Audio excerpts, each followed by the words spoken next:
नमस्कार, मैं राजेंद्र कौशल स्वागत करता हूं दोस्तों आपका। तो अभी हम पहुंचे हैं, देखिए, लॉयंस क्लब नरवाना और एसएस जैन सभा नरवाना द्वारा ये रक्तदान शिविर का आयोजन किया जा रहा है आज नरवाना के अंदर।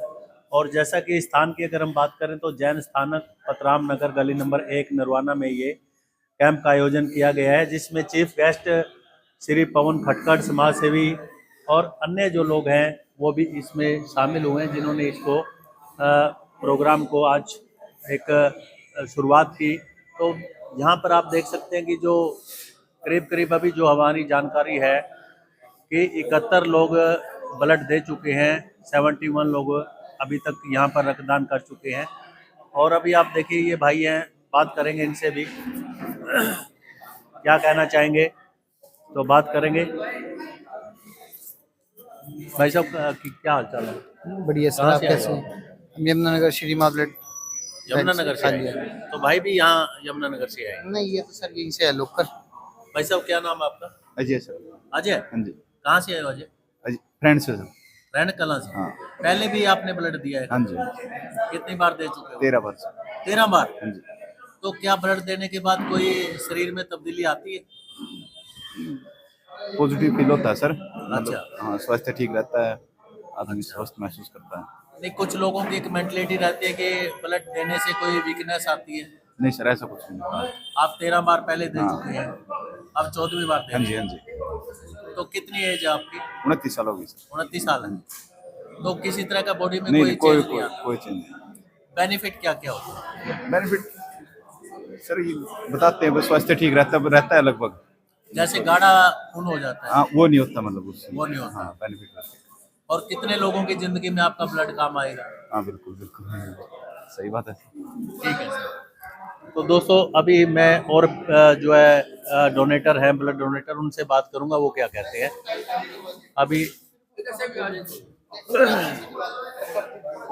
तो दोस्तों ये मैं दिखा रहा हूँ अभी, तब तक मैं डॉक्टर से बात करता हूँ, जो डॉक्टर लोग बैठे हैं इनसे मैं बात करूंगा, मैडम से। जी मैम नमस्कार। तो मैम अभी तक कितने लोगों ने ब्लड डोनेट कर दिया होगा? 75 के आसपास हो गए। 75 के आसपास। तो जिन लोगों की मेंटलिटी ये रहती है कि ब्लड देने से वीकनेस आती है, आप लोग क्या कहना चाहेंगे? कोई वीकनेस नहीं आती है भैया ब्लड देने से। ब्लड देना तो बहुत अच्छी बात होती है, हमें हार्ट वगैरह की प्रॉब्लम से बचाता है। तो बेनिफिट क्या क्या है ब्लड देने के? बेनिफिट ये है कि भैया हमारा हार्ट वगैरह की दिक्कत नहीं होती है, कोलेस्ट्रॉल वगैरह की दिक्कत नहीं होती है। जिन लोगों का खून गाढ़ा हो जाता है, हाँ जी, लोग उनको कहते ब्लड हैं कि डोनेट खून करना पतला चाहिए। करो। हाँ जी, ब्लड डोनेट करना चाहिए उनको। करना चाहिए जी। तो उनको इस चीज में बेनिफिट मिलेगा? हाँ जी, हार्ट के लिए भी हाँ जी, हार्ट के लिए बेनिफिट मिलेगा। मिलेगा। तो दोस्तों अभी थोड़ा सा और संस्था के लोग हैं, उनसे भी मैं बात करूंगा। सर आप लोग कहाँ, यहीं के रहने वाले हैं? कहाँ से आए हैं? वो बताइए। वैसे जनरल बात कर रहा हूँ, आप कहाँ के रहने वाले बताइए। अच्छा। तो सर अभी टीम है, थोड़ा बात करेंगे, आप आओ हमारे साथ। एक बार हाँ, आप थोड़ा आ जाओ सर, आप भी आ जाओ, इकट्ठे खड़े हो जाओ। हाँ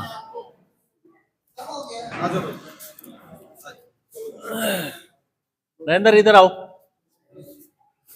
सर, थोड़ा सा नजदीक आ जाओ। सर नमस्कार। नमस्कार जी। सर आज ये लॉयंस क्लब और एसएस जैन सभा द्वारा ये आयोजन किया जा रहा है ब्लड डोनेट कैंप का, तो इसके बेनिफिट्स क्या मानते हैं आप? सबसे पहले तो आप सभी का शुक्रिया जी।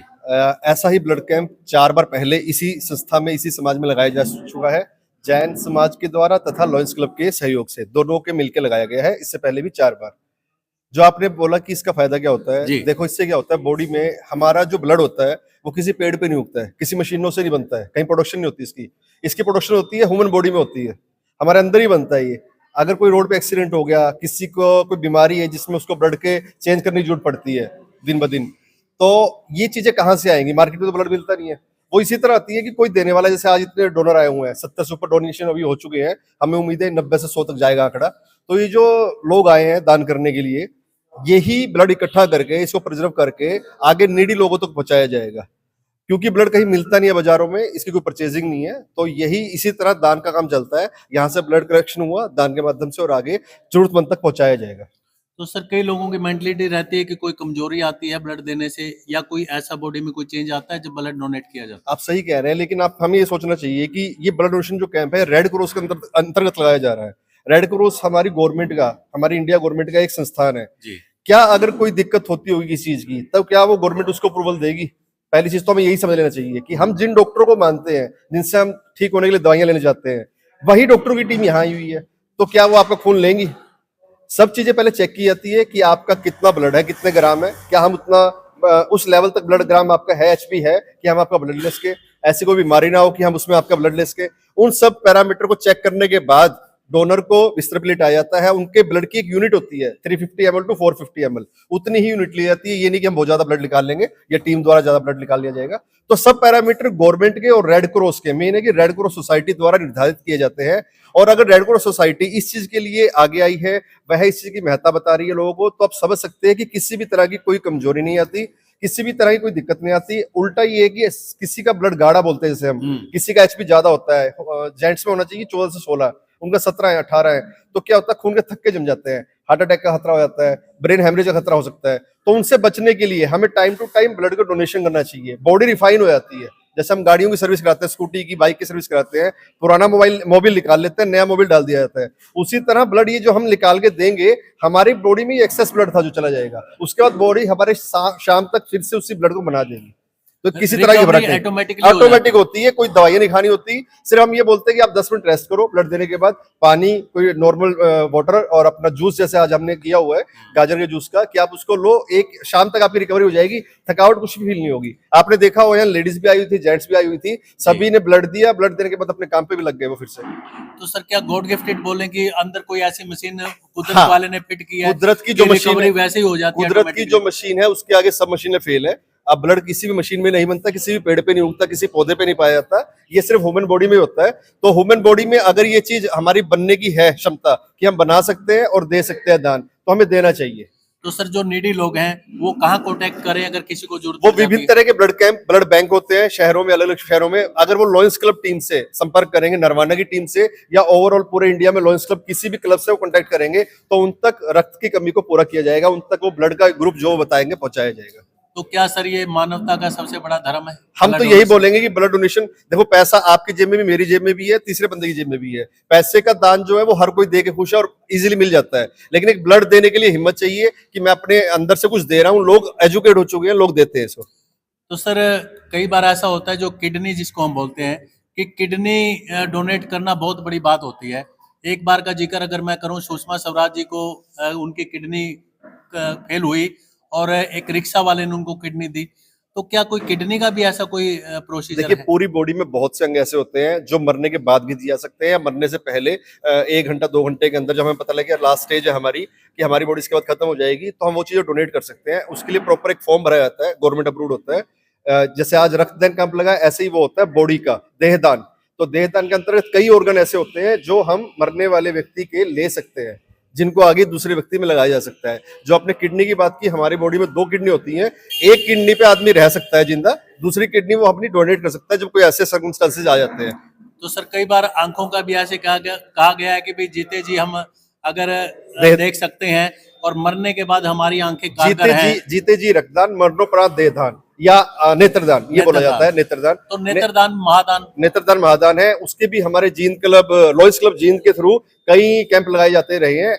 उन्होंने अभी पीछे 18वां कैंप कंप्लीट किया था, जिसमें अगर कोई आई डोनेट करना चाहता है अपना, तो अगर सपोज मैंने अपनी आई डोनेट कर दी और मेरी जिस टाइम मृत्यु होगी, मेरे घर वालों के पास एक फॉर्म जाएगा, रेड क्रॉस की या डॉक्टर्स की टीम जाएगी, वो मेरी दोनों आंखों का ऐसा नहीं है कि ये पूरा हिस्सा निकाल लिया जाएगा, इसके अंदर एक झिल्ली होती है पतली सी, उसको निकाल के वो ले जाते हैं। बॉडी हमारे पास रहती है, परिवार वालों के पास रहती है, उसका संस्कार उसी तरह किया जा सकता है, कोई दिक्कत नहीं है। उस 2 आंखों की झिल्लियों से 2 लोगों को देखने लायक बनाया जा सकता है, क्योंकि वो एक एक आंख लगाई जाती है, दोनों आंखें नहीं लगाई जाती। दूसरा, कई लोग बोलते हैं कि अगर मैंने अपने आज आई डोनेट कर दी और मरने के बाद मेरी ले ली किसी टीम ने, तो मैं अगले जन्म में अंधा पैदा होऊंगा। ऐसा कुछ नहीं है। आपको पता है कि जो हाइट मेरी आज है उस टाइम कुछ और होगी, जैसा मैं कलर का गोरा काला आज हूं, अगले जन्म में कुछ और होऊंगा। तो ये सब एक मिथ है कि अगले जन्म में मैं अंधा पैदा होऊंगा, ऐसा कुछ नहीं है। तो सर इतनी डीपली नॉलेज जिस हिसाब से आप एक्सप्लेन कर रहे हैं हर पॉइंट को, एक बॉडी के पार्ट्स के बारे में, तो इतनी नॉलेज आपको ये हमें नॉलेज इन्हीं क्लबों के और इन्हीं कैंपों के माध्यम से मिलते हैं। जब हम इन टीमों से मिलते हैं कि किसी टीम के थ्रू हम ब्लड कैंप लगवा रहे हैं, किसी टीम के थ्रू हम देहदान करवा रहे हैं, किसी टीम के थ्रू हम आई डोनेशन कैंप लगा रहे हैं, तो इन चीजों से हमें पता लगता है कि मिथ क्या है और ट्रू क्या है। और आप जैसे प्रेस रिपोर्टर्स की वजह से अगर ये सच समाज तक पहुंचे तो लोग ज्यादा जागरूक होंगे। अगर मेरा बेटा घर बैठा है, वो आज 11 साल का है, जब वो 18 साल का होगा, अगर उसके दिमाग में यही डलता रहा कि इस बार मैं आंखें दे दूंगा, अगर अपनी मेरे फादर दे देंगे तो अगले बार वो अंधे पैदा होंगे। लेकिन अगर उसको मिथ दूर किया जाएगा कि अगर 2 आंखें दे के मैं 2 लोगों को दुनिया दिखा सकता हूँ और उनको आंखें भगवान ने देनी है, वो मिलेगी अगले साल, अगले जन्म में, तो ये मिथ जब दूर होंगे तो लोग और बढ़ चढ़ कर आगे आएंगे। सर, आम लोगों को कहीं ना कहीं आपको देखेंगे कैमरे पर, तो किसी को कोई जरूरत महसूस होती है इस लेवल की, तो उनको किस तरीके से लॉयंस क्लब नरवाना की पूरी टीम आपके सामने खड़ी है। हम हर तरह की यथासंभव सहायता के लिए तैयार हैं। समय समय पर हम गरीब कन्याओं की शादी करवाते हैं, जो विकलांग लोग हैं उनके लिए हम व्हीलचेयर प्रोवाइड कराते हैं, वॉकर प्रोवाइड करवाते हैं, समय समय पर ब्लड कैंप लगवाते हैं, हेल्थ चेकअप कैंप लगाते हैं, वाटर कूलर लगवाते हैं। तो हम कोशिश यही करते हैं समाज में जिन चीजों की जरूरत है समाज को, उन चीजों के ऊपर काम किया जाए। सर, कोई कांटेक्ट नंबर आप मोबाइल पे बताएंगे? लॉयंस क्लब नरवाना पूरा शहर अच्छे से जानता है। आप देखेंगे कई जगह लाइट वाले स्टील की बॉडी में वाटर कूलर लगवाए हुए हैं, वहां पे आप किसी से पूछेंगे लॉयंस क्लब नरवाना की टीम आपको हर जगह चलती फिरती नजर हर आएगी, जगह अवेलेबल है, हर जगह contacts? मिलेगी, हर जगह मिलेगी। तो दोस्तों, आपने देखा कि बड़े बेबाक तरीके से और आज किस तरीके से अच्छे ढंग से एक्सप्लेन किया गया है हर लेवल को, हर पॉइंट को माइनॉरिटी लेवल से इन्होंने सर आपका नाम? पुनीत जैन। पुनीत जैन। हाँ जी। तो सर, जैन साहब ने कितना बड़ा एक डिटेल में बताया। आप लोग भी अगर कहीं जरूरतमंद है और कहीं ना कहीं कैमरे के माध्यम से, मीडिया के माध्यम से आप लोग इस न्यूज को देखेंगे, तो डायरेक्टली बड़े खुले दिल से इन्होंने कहा है जैन साहब ने कि भाई लॉयंस क्लब नरवाना किसी भी हर जगह कहीं ना कहीं इनके कॉन्टैक्ट नंबर मिल जाएंगे। तो आप भी अगर जरूरतमंद हो तो कॉन्टैक्ट कर सकते हैं। दोस्तों, बने रहिए। जय हिंद, जय हरियाणा।